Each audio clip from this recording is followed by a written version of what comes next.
गावदर्शन live, सामाजिक सांस्कृतिक बांधिलकीचे यथार्थ दर्शन। जगदंबा देवी दर्शनासाठी भाविकांची मांदियाळी। सिल्लोड तालुक्यातील वडोद चाथा येथे नवरात्र उत्सवानिमित्त विविध धार्मिक कार्यक्रमांचे आयोजन। नवसाला पावणारी जगदंबा देवीच्या ख्यातीमुळे छत्रपती संभाजीनगरच्या सिल्लोड तालुक्यातील वडोद चाथा येथे नवरात्रात भाविकांची मांदियाळी पाहावयास मिळत आहे। भराडीपासून 3 किलोमीटर अंतरावर वडोद चाथा या ठिकाणी जागृत श्री जगदंबा देवीचे प्राचीन हेमाडपंथी मंदिर आहे। नवरात्र उत्सवानिमित्त मंदिराला भव्य रोषणाई करण्यात आली आहे। या ठिकाणी विविध धार्मिक कार्यक्रम संपन्न होतात। नवसाला पावणारी जगदंबा देवीची ख्याती सर्वदूर पसरली आहे। जमिनीवर खोल तळाशी ही देवी वाघावर बसलेली आहे। माहूरच्या देवीचे ठाणे असल्याची आख्यायिका आहे। भूतलावरील अन्यायी महिषासुराशी सतत 9 दिवस युद्ध करून त्याचा वध केल्यानंतर विश्रांतीसाठी या ठिकाणी देवी आल्याचे सांगतात। मंदिराच्या खोल तळाशी देवीची स्थापना करण्यात आली आहे। देवीच्या दर्शनासाठी पायऱ्यावरून उतरून चालावे लागते। देवीच्या उजव्या हाताला नंदादीप आहे। देवीच्या डोक्यावर विघ्नहर्ता गणपती विराजमान आहे। गाभाऱ्यात विविध देवदेवतांच्या मूर्त्या आहेत। नवरात्र उत्सवात पहाटेपासूनच दर्शनासाठी लांबच लांब रांगा करतात। पहाटे 5 वाजता देवीच्या आरतीसाठी पंचक्रोशीतील भाविक मोठ्या संख्येने येतात। मंदिराच्या बाजूला भव्य मंडप उभारण्यात आले आहे। नवरात्रात काकडा, भजन, हरी कीर्तन, समाज प्रबोधनपर विविध कार्यक्रमांचे आयोजन ग्रामस्थांच्या वतीने करण्यात आले आहे। भाविकांसाठी दर्शन रांगा, पिण्याचे पाणी आदी सुविधा करण्यात आल्या। नारळ प्रसादाची व इतर दुकाने या ठिकाणी थाटली आहेत। नवरात्र उत्सवात येथे दर्शनासाठी भाविकांची मांदियाळी सध्या पाहावयास मिळत आहे। गावदर्शन लाईव्ह प्रतिनिधी गणेश शेळके, छत्रपती संभाजीनगर।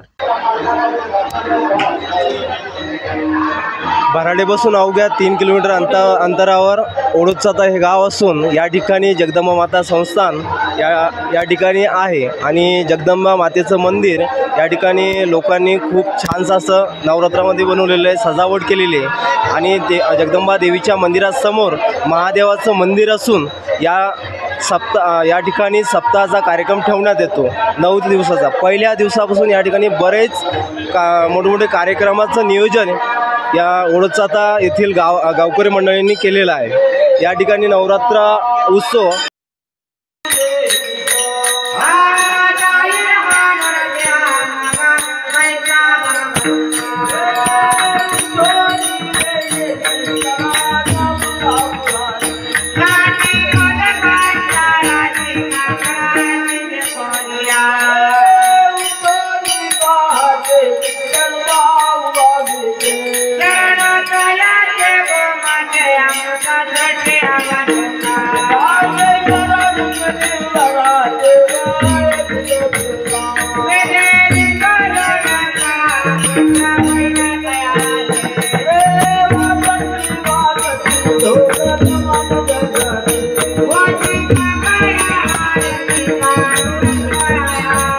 Yeah.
Yeah.